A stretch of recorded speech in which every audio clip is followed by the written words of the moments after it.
శ్రీ వారాహిమాత జ్యోతిష్యాలయం ముఖం చూసి జ్యోతిష్యం చెప్పబడను. మీరు ఎక్కడెక్కడో జ్యోతిష్యం చెప్పించుకొని నిరాశ చెంది ఉంటే గురూజీ శ్రీ సంజీవరాజు గారి ఫోన్ ద్వారా మాట్లాడండి. స్త్రీ పురుష వశీకరణం 100% గ్యారంటీ. మీ పేరు బలము, మీ భవిష్యత్తులో జరిగేది జరగబోయేది చెప్పబడను. మీ కుటుంబ సమస్యలు, చదువు, ఉద్యోగం, మనశ్శాంతి, ఆరోగ్యము మరియు సకల సమస్యలకు కూడా పరిష్కారం చెప్పబడను. గురూజీ శ్రీ సంజీవరాజు గారి ఫోన్ నంబర్ 9398696950. ఓం సాయిరామ్.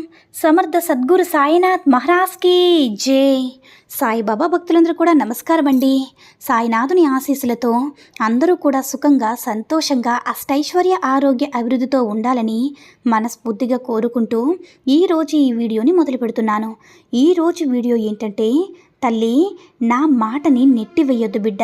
నీ మంచి కోరి పదే పదే చెప్తున్నాను. ఇదే ఆఖరి అవకాశం. ఈ అవకాశాన్ని చేజిక్కించుకొని ఈ ధనాన్నంతా కూడా నీ సొంతం చేసుకో తల్లి అని మన బాబాగారు అయితే ఈరోజు మనకి చాలా అంటే చాలా అద్భుతమైనటువంటి సందేశంతో అయితే మన ముందుకు వచ్చారండి. మరి మన బాబాగారు ఈరోజు మనకి ఎలాంటి సందేశం అందించాలి అనుకుంటున్నారో ఆయన మాటల ద్వారానే విందాము. ఆయన మాటలు వినే ముందుగా ఈ వీడియో కనుక నచ్చినట్లయితే మరికొంతమంది బాబా భక్తులకు రీచ్ చేయాలా షేర్ చేసి లైక్ చేయండి. అలాగే మన ఛానల్ని ఎవరైనా మొదటిసారిగా చూస్తున్నట్లయితే తప్పకుండా సబ్స్క్రైబ్ చేసుకుని మాకు కొంచెం సపోర్ట్ చేయండి. మరి మన బాబాగారి సందేశం ఏంటంటే, బిడ్డ నీకు రాబోయే ఒక గొప్ప ప్రమాదం నుంచి నిన్ను బయటపడవేస్తున్నాను. గొప్ప దారిని, మంచి అవకాశాన్ని, నీ సాయిని చూపించబోతున్నానమ్మా.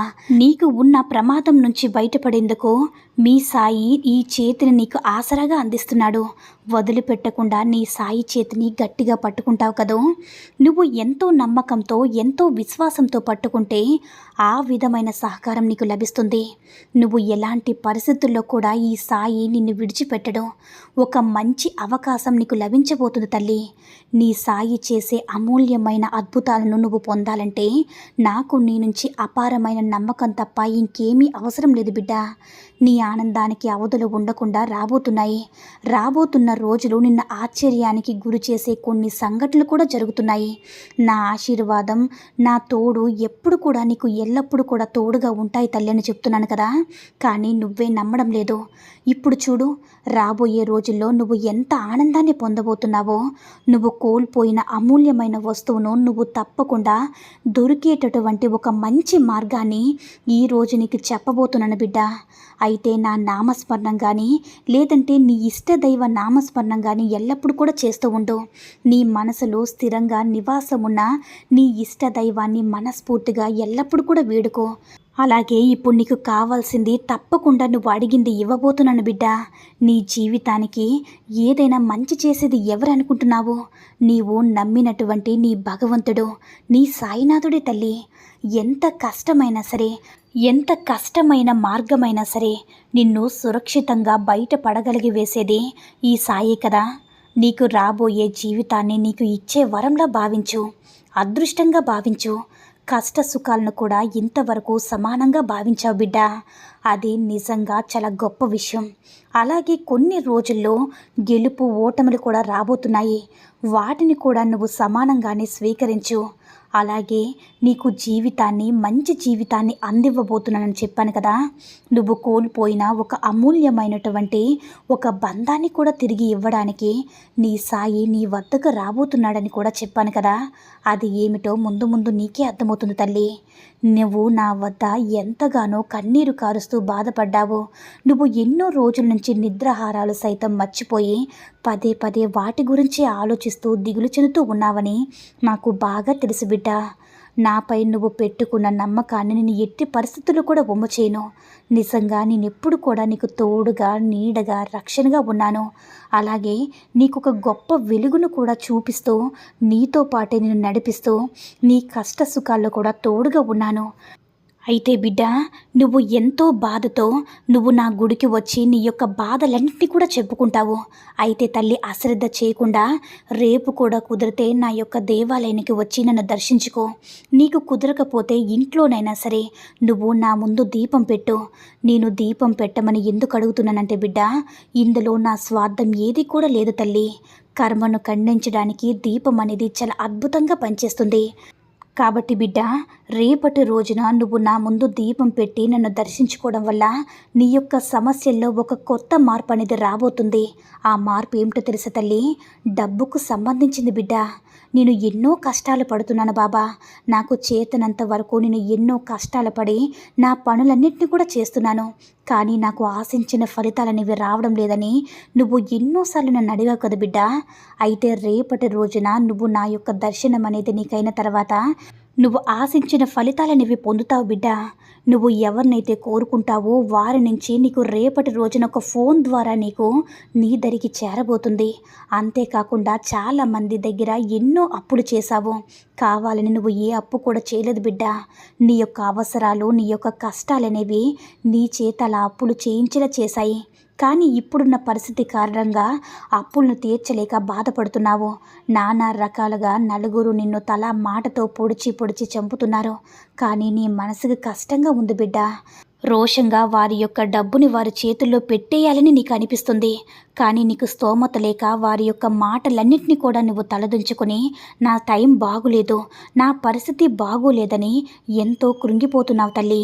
అయితే నీ యొక్క అప్పులన్నింటినీ కూడా తీర్చే మార్గాన్ని రేపు నీకు నా దర్శన భాగ్యం తర్వాత చూపిస్తాను బిడ్డ.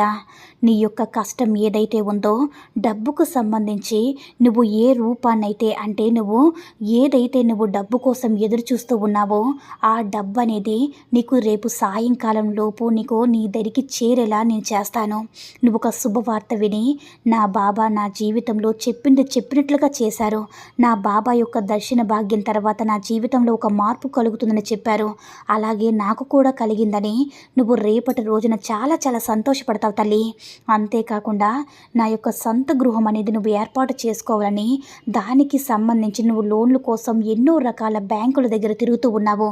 కానీ ఆ లోన్ అనేది రాక ఇబ్బంది పడుతూ ఉన్నావు బిడ్డ. ఆ లోన్ నీకు ఎందుకు రాలేదో నేను వివరించి చెప్తాను, జాగ్రత్తగా విను. ఇల్లు కట్టుకోవాలని నువ్వు ప్రతి ఒక్కరికి కూడా ఆశ ఉంటుంది. ఆశపడడంలో తప్పేది లేదు. కానీ ఆలోచించకుండా ఆశపడితేనే తప్పవుతుంది బిడ్డ. నువ్వు ఒక లోన్ తీసుకుని ఇల్లు కట్టుకుంటున్నావు. ఆ లోను కట్టుకుంటూ నీ యొక్క జీవితాన్ని వృధా చేసుకుంటున్నావన్న ఉద్దేశంతోనే నేను నీకు లోను రాకుండా చూస్తున్నాను తల్లి. అంటే నీకు నేను ఏది చేసినా కూడా నీ మంచి కోసమని నువ్వు నమ్ముతావు కదా తల్లి. అయితే రేపటి రోజున నువ్వు ఇంట్లోకి వెళ్ళి ఇల్లు కొందామని మాత్రమే నువ్వు చూస్తున్నావు. కానీ నువ్వు ఒక 30 లక్షలు లేదా 25 లక్షలు నువ్వు బ్యాంక్ లోన్ తీసుకుంటే నెల నెల నువ్వు 25,000 నుంచి 26,000 కట్టాల్సి ఉంటుంది. కాబట్టి 18 సంవత్సరాల నుంచి 20 సంవత్సరాల వరకు నువ్వు కట్టాల్సి ఉంటుంది. దాని యొక్క పూర్తి మొత్తం అసలు వడ్డీ రెండూ కలిపి నీకు భారం అనేది నీ మీద పడుతూ ఉంటుంది బిడ్డ. దానికంటే నువ్వు నెల నెలకి 26,000 కట్టడం కంటే నువ్వు చక్కగా ఎక్కడున్నా సరే నువ్వు కష్టపడి కొంత సొమ్మును పోగేసుకున్న తర్వాత ఆ తర్వాత ఇంటి గురించి, అంటే నువ్వు ఎంతలో అయితే నువ్వు ఇల్లు కట్టుకోవాలనుకుంటున్నావో ఆ ధనంతో నువ్వు ఇల్లును నిదానంగా కట్టుకుంటే చాలా మంచిది బిడ్డ. నీ దగ్గర ఉన్న ధనాన్ని కొంచెం కొంచెంగా చక్కగా పొదుపు చేసుకో. 2-3 చీటీలు వేసుకో. వచ్చిన ధనాన్ని పెట్టి దాచిపెట్టుకున్న తర్వాత నీ బిడ్డల సహాయంతో నీ దగ్గర డబ్బు ఉన్నప్పుడు మాత్రమే నువ్వు సొంత గృహం అనేది ప్లాన్ చేసుకో తల్లి. నీ ముందు కనుక సొంత గృహానికి నువ్వు ప్లాన్ చేసుకున్నట్లయితే ఖచ్చితంగా ఎన్నో రకాల ఇబ్బందులు నీ జీవితానికి వస్తాయని నీకు ముందు జాగ్రత్తగా నేను తెలియపరుస్తున్నాను. తర్వాత బ్యాంకు వాళ్ళు పెట్టే టార్చర్ అనేది నీకు చాలా దారుణంగా ఉంటుంది. ఈ సమస్యలన్నీ కూడా నువ్వు పడకూడదని ముందుగానే నిన్ను పదే పదే హెచ్చరిస్తున్నాను బిడ్డ. నీ యొక్క సొంత ఇంటి కల అనేది తప్పకుండా నీకు నీ బిడ్డల ద్వారా నెరవేరుతుంది. అంతవరకు నీకు నచ్చిన ఇల్లు అద్దెకు తీసుకుని సంతోషంగా ఉండు తల్లి. ఎప్పుడైనా కానీ కొన్నిసార్లు రోషం పౌరుషం అనేది తగ్గించుకోవడమే చాలా చాలా ముఖ్యం జీవితానికి. వసుదేవుడు అంతటి వాడే గాడిద పాలు పట్టుకున్నాడనే వార్త నువ్వు వింటే ఉంటావు కదా తల్లి. అలాగే కొన్ని చోట్ల తగ్గడం అనేది నీ జీవితానికి చాలా ముఖ్యం. కానీ నీకంటూ ఒక సమయం అనేది తప్పకుండా వస్తుంది. ఎవరు నిన్ను అవమానించారో వాళ్ళకి తగిన బుద్ధి చెప్పే రోజు కూడా వస్తుంది. అంతవరకు నువ్వు కొంచెం ఓర్పు పట్టు తల్లి. ఇక నువ్వు ఉద్యోగం కోసం ఎదురు చూస్తూ ఉన్నావు. నువ్వు చదివిన చదువుకి తగిన ఉద్యోగం రావడం లేదని బాధపడుతూ ఉన్నావు. నువ్వు చేసే పని ఒకటైతే చదివిన చదువు ఒకటని నువ్వు కృంగిపోతూ ఉన్నావు తల్లి. అయితే తప్పకుండా రేపటి రోజున నువ్వు ప్రయత్నించినట్లయితే నీ యొక్క చదువుకు తగిన ఉద్యోగం అనేది రాబోతుంది తల్లి.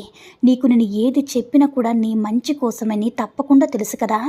రేపటి రోజున నువ్వు అశ్రద్ధ చేయకుండా ఉంటే తప్పకుండా నీకు రావాల్సిన ధనం అనేది అందుతుంది బిడ్డ అని మన బాబాగారైతే ఈరోజు మనకి చాలా అంటే చాలా అద్భుతమైన సందేశం అయితే అందించారండి. సాయి మహిమల ద్వారా వచ్చిన ఈ సందేశం మీ అందరికీ కూడా నచ్చిందని అనుకుంటున్నాను. ఈ వీడియో కనుక నచ్చినట్లయితే మరికొంతమంది సాయి భక్తులకు రీచ్ అయ్యేలా షేర్ చేసి లైక్ చేయండి. అలాగే మన ఛానల్ని ఎవరైనా మొదటిసారిగా చూస్తున్నట్లయితే తప్పకుండా సబ్స్క్రైబ్ చేసుకుని మాకు కొంచెం సపోర్ట్ చేయండి. సర్వే జన సుఖినో భవంతు. జై సాయిరామ్.